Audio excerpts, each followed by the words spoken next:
নমস্কার, আমি সংযুক্তা। আপনারা দেখছেন ইউনিফ্লাইন নিউজ বাংলা। আজকের বিশেষ খবর, রাজারহাটে ভয়াবহ অগ্নিকাণ্ড, আগুন লাগে ডিআরআর স্টুডিওতে। প্রথমে স্টুডিওর ভিতরে থাকা একটি ভ্যানিটি ভ্যানে আগুন লাগে, যা ছড়িয়ে পড়ে লাগোয়া আরও একটি ভ্যানিটি ভ্যানে।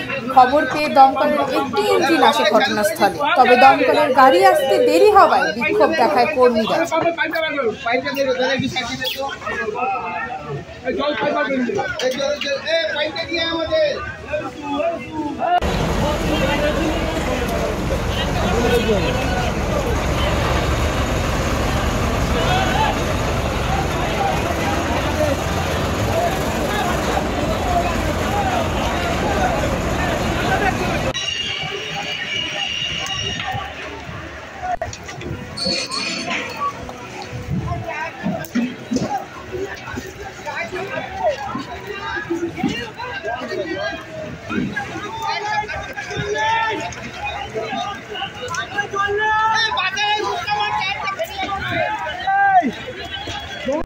সাথে থাকুন, দেখতে থাকুন ইউনিফ্লাইন নিউজ বাংলা। দেখা হচ্ছে পরের খবরে।